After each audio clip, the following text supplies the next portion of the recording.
Memang penjara bikin kami takut? Tidak. Tidak ada yang bisa memenjarakan pikiran, tidak ada yang bisa memenjarakan hati, tidak ada yang bisa memenjarakan jiwa. Sama seperti Bambang Tri, masa kami kalah berani sama Bambang Tri? Bambang Tri di penjara 6 tahun tidak jerah, dia lanjutkan lagi di penjara tidak apa-apa. Memangnya kami terus berhenti gitu? Enggak. Rekan-rekan kami dari seluruh dunia akan berteriak.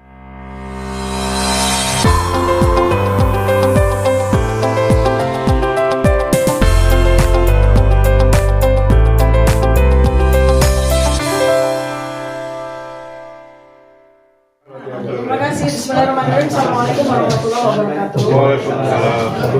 Jadi gini Pak, ini persoalan ini benar-benar persoalan pelanggaran hak asasi manusia yang dilakukan sejak 2016 Pak. Jadi ya, Bambang Tri itu adalah whistleblower loh Pak. Bambang Tri itu whistleblower yang harusnya dilindungi. Ada pasalnya untuk perlindungan whistleblower. Bukan malah kemudian dikriminalisasi di penjara. Bahkan sampai 2 kali Pak. Tahun 2022 beliau ternyata luar biasa patriotiknya ya Pak. Sudah di penjara 6 tahun, tetap beliau langsung menggugat lagi, begitu dibebaskan di penjara lagi dengan pasal-pasal yang bahkan bukan ada hubungannya dengan ijazah. Nah itulah yang kemudian mengusik kami Pak, rakyat. Jadi supaya pemerintah, Komnas HAM juga tahu, rakyat itu sudah heboh sejak 2016 itu kami itu sudah heboh, ya karena peristiwa itu sudah diketahui oleh rakyat. Nah kami secara tersendiri, secara independen itu sudah pasang zoom di situ, ya kami pun juga membaca apa yang menjadi manuskrip dari Bambang Tri, namanya Jokowi Undercover 1. Kami baca, sebagai peneliti kami lakukan penelitian dari situ. Kemudian para netizen, rakyat juga sudah gercep Pak, ikut juga melakukan penelitian. Sehingga data-data milik dari Pak Joko Widodo, ijazah palsunya, latar belakangnya dan sebagainya itu sudah menjadi ranah publik. Karena beliau juga menjadi pejabat publik gitu. Jadi ini persoalannya kan di situ. Nah kemudian Pak Bambang Tri ini ya dibela oleh tim advokat yang menamakan diri mereka TPUA, tim pembela aktivis ulama dan aktivis. Nah, kemudian setelah Bambang Tri itu menjadi whistleblower lagi dan kemudian dikriminalisasi lagi, dipidana lagi tanpa siapapun membelanya dia, maka TPUA ini tidak berdiam diri Pak. Setelah Pak Bambang Tri dipenjara bahkan sama Gus Nur, ya, kemudian mereka melanjutkan karena dalam 2 kali sidang itu nggak ada ijazah asli itu ditunjukkan tuh nggak ada. Jadi karena itu mereka mempertanyakan. Tahun 2024 mereka bersurat berkali-kali ke UGM, bersurat berkali-kali ke Joko Widodo. Sampai akhirnya diterima di tanggal 15 April untuk UGM dan 16 April untuk Joko Widodo. Nah, pada waktu itu Pak, kami ini secara terpisah ya, Pak Roy Suryo di Jakarta, Jogja melakukan penelitian sesuai dengan keahlian beliau telematika. Pak Rismon Syanipar di Bali G sana juga melakukan penelitian tentang ijazah ini di Sumatera Utara. Saya sendiri ya,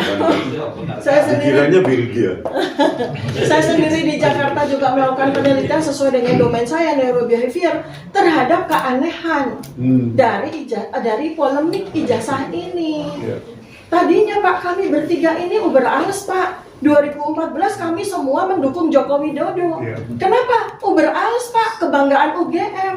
Wih, kami ada presiden dari UGM, kami bangga sekali. Tapi kemudian 2 tahun kemudian setelah 2014 kami kaget dengan peristiwa Bambang Tri. Loh, ternyata ijazahnya bermasalah. Nah, mata kami sebagai peneliti yang sudah terbiasa melihat barang-barang kecil, sudah apalagi dengan beliau berdua ini digital, langsung jauh lebih memahami dibandingkan dengan rakyat yang lain. Nah, sehingga kami diam-diam melakukan penelitian dan puncaknya Pak, itu tahun 2022. Puncaknya itu ketika terjadi penahanan pemenjaraan dari Bambang Tri yang kedua bersama Gus Nur. Kenapa? Lembaga yang didanai oleh APBN, lembaga yang terbuka, yaitu namanya Universitas Gadjah Mada, UGM yang kami cintai, ikut campur. Ya, di akhir 2022 rektornya Profesor Ova Emilia nggak tahu siapa yang nyuruh melakukan konferensi pers. Kami meyakini bahwa ijazah Joko Widodo asli. Itu bukan bahasa science based, Pak. Ini telinga kami, telinga peneliti. Nggak ada bahasa sains itu meyakini, nggak ada.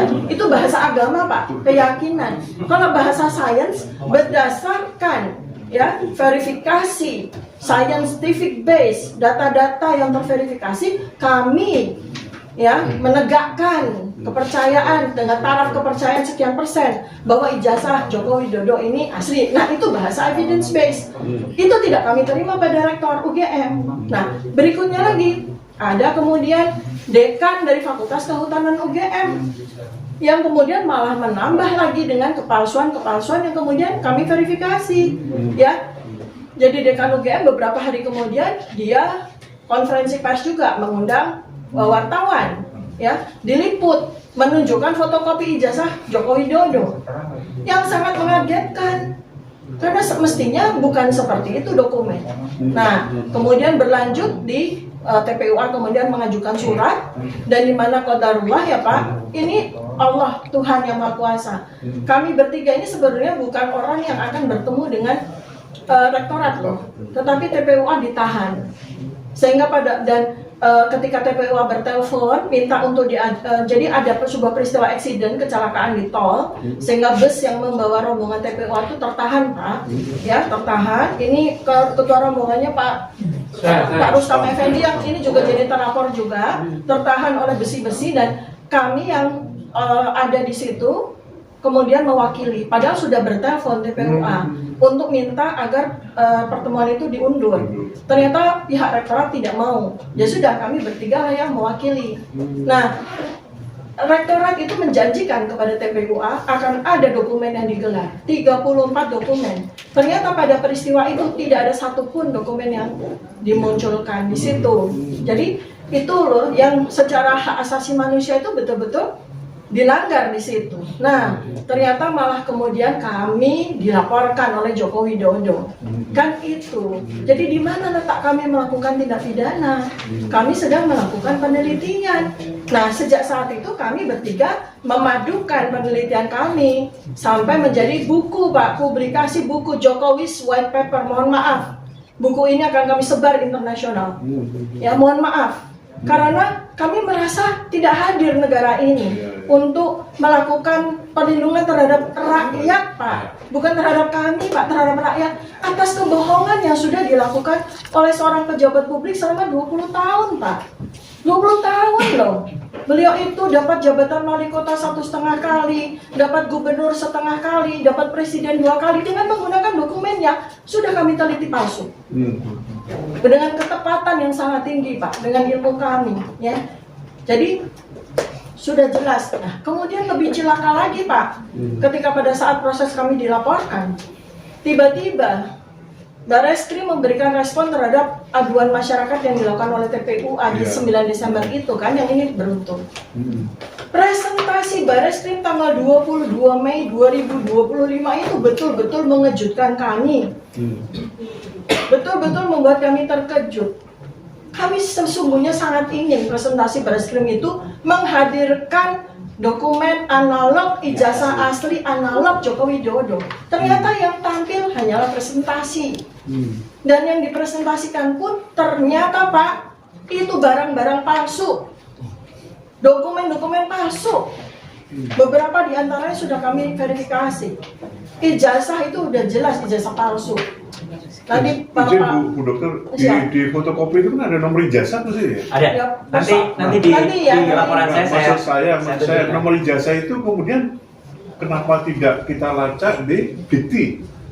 Ini sudah kami rencanakan untuk artinya kok dalam informasi yang kami sering dengar di TV pun kok kayaknya nggak sampai melacak ke dikti ya kayaknya ya. Nah, itu nanti ada. Nanti ada ceritanya. Kan ini kasus ini kan udah sering muncul di TV kan. Aku juga sering ikuti Pak Respon, Pak Roy dan sebagainya. Cuma saya pikir-pikir teman-teman itu nggak pernah nyocokin nomor ijazah. Karena bikin nomor ijazah ini kita cocokin ada database-nya kan ini? Iya, bisa. Dalam ini Nanti. Nanti kami Oke, sampaikan. Nanti apa? Saya ingin menunjukkan kronologinya. Jadi saya sampaikan kami dilaporkan untuk tindak pidana yang tidak kami lakukan, ya, dengan dokumen-dokumen palsu. Itu saya bilang, ini bagaimana polisi gitu loh. Bagaimana polisi bekerja, Pak? 34 dokumen yang dipresentasikan di foto-foto itu, sebagian sudah kami verifikasi secara science base, itu dokumen palsu. Ijazahnya palsu, transkrip nilai palsu, foto-fotonya palsu, kemudian registrasi dan sebagainya, Pak. Jadi kalau saya boleh sampaikan di sini ya, secara rough saja, Jokowi Dodo itu tidak pernah menjadi sarjana, tidak pernah punya ijazah. Ada seorang mahasiswa bernama Jokowi Dodo yang diterima di UGM tahun 1980, itu sarjana muda, Pak. Dan ini sudah dapat verifikasi juga dari mantan rektor, Profesor Sofyan Effendi. Artinya hasil penelitian kami terverifikasi oleh penjelasan dari Profesor Sofyan Effendi. Kalau Bapak sudah pernah mendengarkan wawancaranya beliau gitu. Jadi Pak, ya sebetulnya saya sudah siap, kami bertiga sudah siapkan presentasi, tapi ini kita narasi saja ya. Jadi banyak sekali Pak pelanggaran-pelanggaran, bahkan kejahatan-kejahatan yang jelas-jelas dilakukan oleh Joko Widodo dan mengajak serta lembaga-lembaga yang dibayar oleh APBN, Pak. UGM ini tersandera dan mereka tuh tidak sadar bahwa mereka melakukan tindakan-tindakan pidana loh. Ya, sekarang sebetulnya saya mau tanya sama Barreskrim kemarin waktu gelar perkara khusus. Saya mau tanya sama Barreskrim, dari mana Anda dapatkan dokumen-dokumen itu yang Anda presentasikan? Baik di presentasi tanggal 22 Mei sama presentasi di gelar perkara khusus. Dari mana Anda dapatkan dokumen itu? Karena ini pidana. Anda mendapatkan dokumen palsu dan Anda pakai untuk melakukan verifikasi terhadap keaslian ijazah. Itu bagaimana? Sedangkan kami saja, ini para netizen, Badan Intelijen Netizen nih, BIN, ya, kami semua sendiri secara bersama-sama dengan para, kami dapat, Pak. Dokumen-dokumen asli itu kami dapat kok. Ijazah transkrip nilai asli dari Fakultas Kehutanan UGM yang lulus tahun 1985 itu kami dapat. Ya. 85 tahun 85 itu kami dapat dokumen-dokumen yang bisa dilakukan untuk verifikasi juga kami dapat dengan mudah. Kenapa Barreskrim malah menunjukkan dokumen-dokumen yang unverified gitu loh untuk digunakan oleh Joko Widodo untuk memenjarakan kami, karena ini rencananya memang situasinya di situ, Pak. Dia itu berpikir dengan cara yang menurut saya sangat-sangat dangkal ya. Coba bayangkan, ini HAM ya, saya bicara HAM. Bambang Tri berhasil ketika DJ Presiden dipenjarakan. Muncul lagi 2022 adalah Gus Nur. Sekarang muncul lagi yang ditersangkakan oleh dia 12 orang. Ini kami nggak main-main. Maaf Pak, kami bukan rakyat biasa Pak. Ini akan rusuh Pak. Serius. Kami 12 orang ini bukan orang biasa Pak. Kami punya bukan punya banyak masa atau apa, rusuh Pak. Ini saja sekarang senator dari Amerika sudah memberikan nota kepada kami. Dulu tahun 98 ada seorang aktivis yang juga dilakukan kriminalisasi tahun 98. Ya Pak, namanya Pak Bintang Pamungkas. 15 senator dari Amerika bersurat kepada Presiden B.J. Habibie dan beliau dilepas. Apakah ini tidak jadi presiden berikutnya ke buruk lagi gitu? Jadi mohon ya, karena ini sudah sampai di level internasional. Jadi ini bukan persoalan biasa Pak. Hak asasi manusia nih kami Pak. Jadi saya mau tekankan karena Komisi HAM kan langsung berhubungan dengan Presiden. Jadi saya mau tekankan, Bapak mohon sampaikan kepada Presiden Prabowo Subianto. Kami bersama beliau, apabila beliau memang ingin menegakkan keadilan dan kebenaran serta hak asasi manusia pada rakyat seperti kami tidak akan mundur selangkah pun Pak. Ya, jadi ijazah ini sudah selesai. Ijazah palsu Joko Widodo secara scientific base sudah selesai. Nanti Bapak akan bisa melihat dari dari kedua teman kami. Nanti Pak, mau di penjara, mau di luar penjara, next yang akan kami bongkar ijazahnya Gibran Raka Buming Raka. Dengarkan itu baik-baik. Sudah ada ada bahan-bahannya dan nanti akan beruntun. Kami tidak peduli, ya kami tidak peduli. Memang penjara bikin kami takut?